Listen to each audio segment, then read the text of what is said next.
All right. Stat of the day brought to you by Panini America, the official trading cards of this program. It'll be Ohio State and Iowa. That'll be Caitlin Clark. That'll be a rematch. And Iowa faces Minnesota at 9 Eastern. Ohio State faces Michigan at 6:30 Eastern. This will be on Peacock. That'll be Wednesday night basketball. And then you have Iowa and Ohio State, the rematch, I believe, this weekend with Caitlin Clark and Ohio State. All right, we'll get to your phone calls coming up, as we always do every Monday. 877-3DP-SHOW. Email address, dp@danpatrick.com. Twitter handle at DP Show. Good morning if you're watching on Peacock. Also check in at the NFL Combine. And Major League Baseball has a uniform issue. We'll have that for you coming up. I was watching the tribute to Jim Boeheim yesterday. I had all these luminaries. Everybody's saying nice things. It's emotional. And all of a sudden, they play our video because we were asked by Syracuse, hey, could you guys do something, say some nice things about Coach Boeheim? And then we went around the room, Fritzy and Seton, Marvin, Paulie, and then myself, and then we kind of roasted Jim Boeheim and then made fun of Jim after every game, win or lose, when he's at the press conference. So they're showing this, and I'm cringing. I'm going, I thought this was just like a private thing for Jim, not in front of 50,000 or how many people were there. So the former Syracuse head coach, Jim Boeheim, joining us on the program. Let me apologize on behalf of everyone here for absolutely nothing. That's our relationship, and I'm glad that we closed you out that way. I would have expected nothing else. Great. And, it was 28 tributes, 26 very nice, well done. And you and Gino, my good friend, Oriama, were brutal. And it just, it was par for the course, I'm expect that. And now even my wife doesn't like you. And she was like your only fan in Syracuse. Wow. So now, wow. Your ratings just went probably 40% down, losing her. So that's it. It's okay. We tried to say something nice. We did. We did. It's hard. I know it's hard. It's really hard. Yeah, but this is the new Jim Boeheim. You watch me on TV. I'm smiling. I'm happy. Yeah, look at you. Look at sickening. you. It's sickening. And by the way, when you came on, I heard, who's the best player in all of sports to watch play right now? And I'll say basketball. It makes it easier for you. Okay. Caitlin Clark. Caitlin Clark. Yeah. Nobody else. Yeah. Steph Curry's close still, but she's moved past. And you know why I like her the most? Her passing skills are unreal.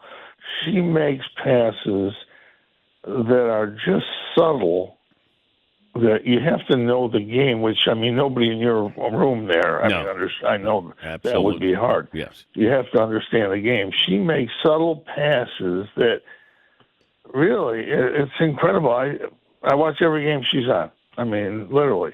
But we don't have to watch her. We don't have Caitlin Clark without Steph Curry. Well, yeah, he's an influence on everybody. It's like Pearl Washington was the first influence on a generation of guards. Mm-hmm. And now it's, Steph Curry. He's unique. It's not enough to say he's the best shooter of all time, which he is.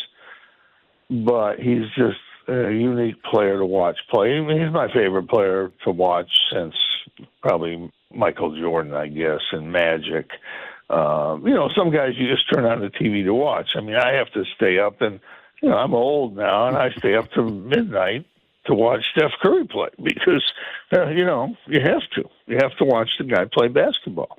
But she's just as fun to watch and amazing. I just think she's an amazing player. And she probably needs to stay in college because she can probably make $4 million next year with the wonderful new system we have of NIL.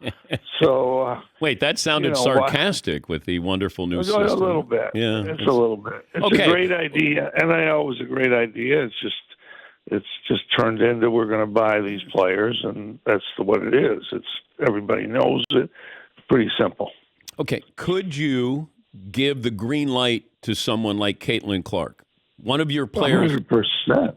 100%. I gave the green light to guys that weren't as good as her. Come on. But I mean, shooting that deep. I remember Steve Kerr would hold his head in his hands when Steph would take those long shots, and then he would make them, and then he realized that he makes those. That's just who he is.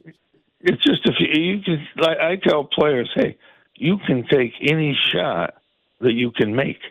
I don't care where it is. Just as long as you can make it, fire it, let it go. And, some people can just do things other people can't do. Part of coaching is adjustments. You adjust to those guys, and it's not hard to adjust to Steph Curry. Trust me. You just, okay.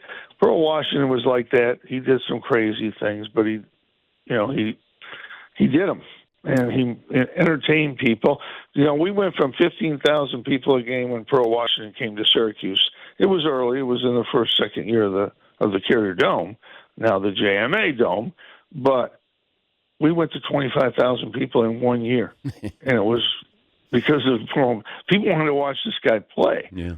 And, it was some people are like that. There's great players, and then there's great players that everybody want to watch play. There is a difference. There's a difference. No question about it. All right, we're talking to the former Syracuse head coach, Jim Boeheim. Couple of things. Court storming. What would be your solution on how to police or prevent?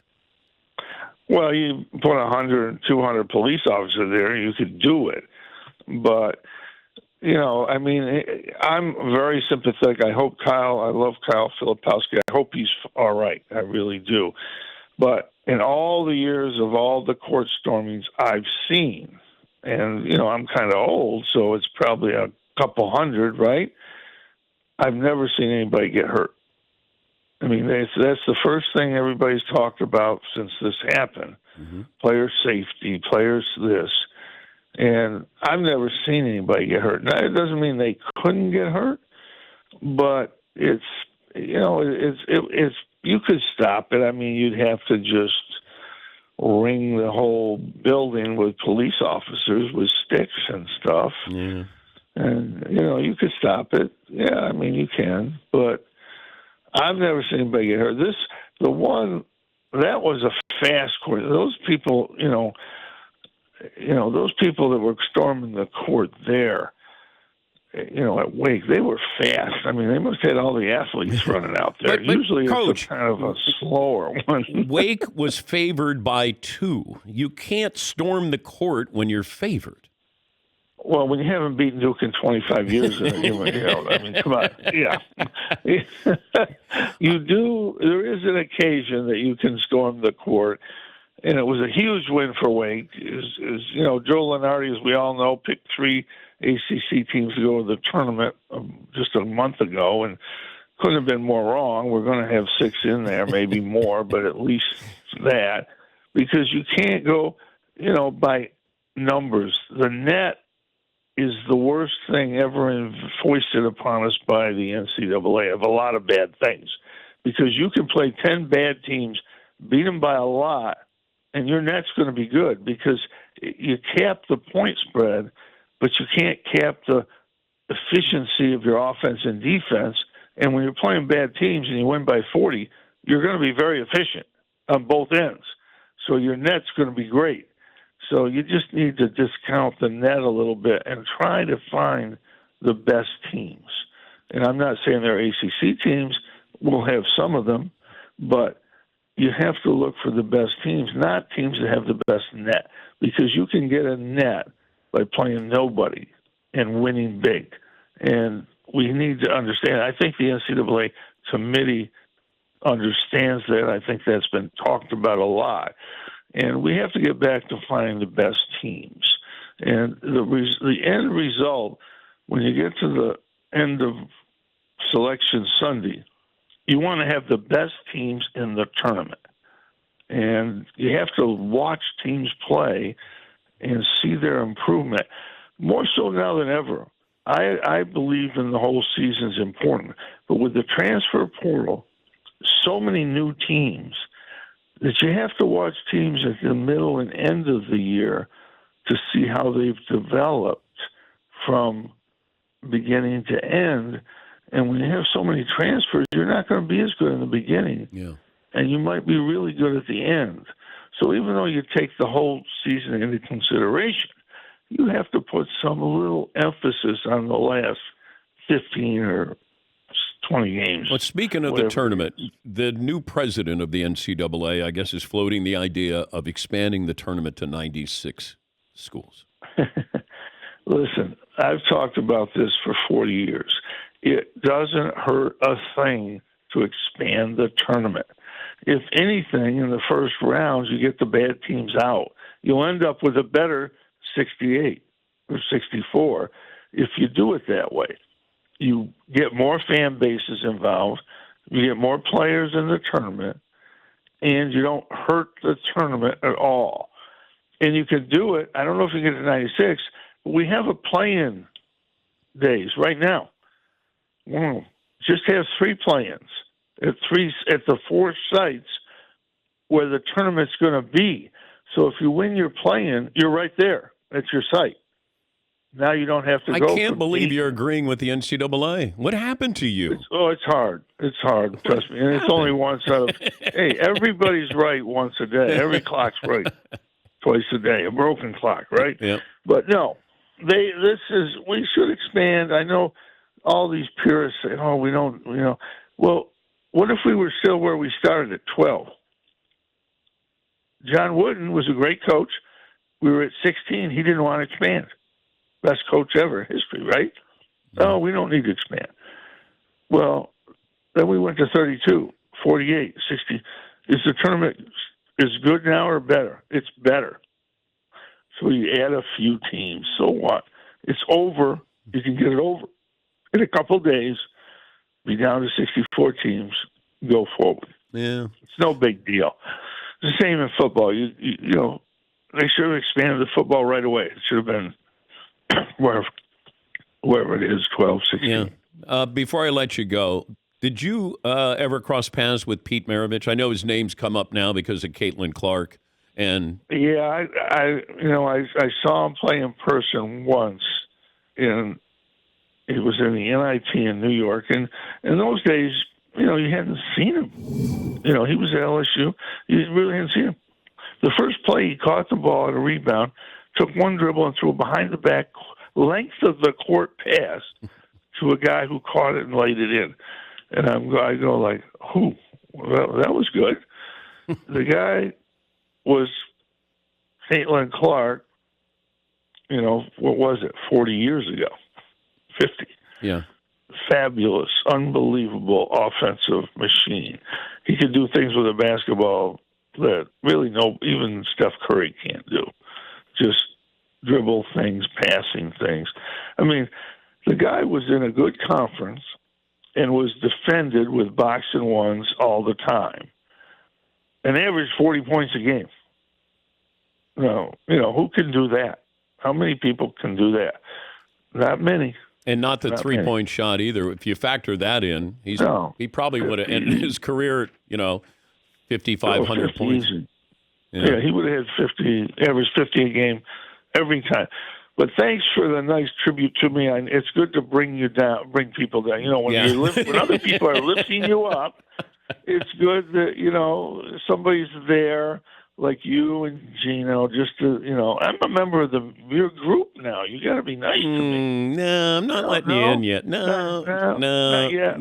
No. And by the way, you know what? We made fun of Coach K, so if we can make fun of Coach K, we can make fun of you. Well, absolutely. Well, he's the best. I mean, I'm not even in the same kid. I'm not in the same room. One time a guy in Syracuse tried to compare me to Coach Wooden. And I said, well, yeah, I mean, we're similar. He's on the penthouse, and I'm in the basement. Okay.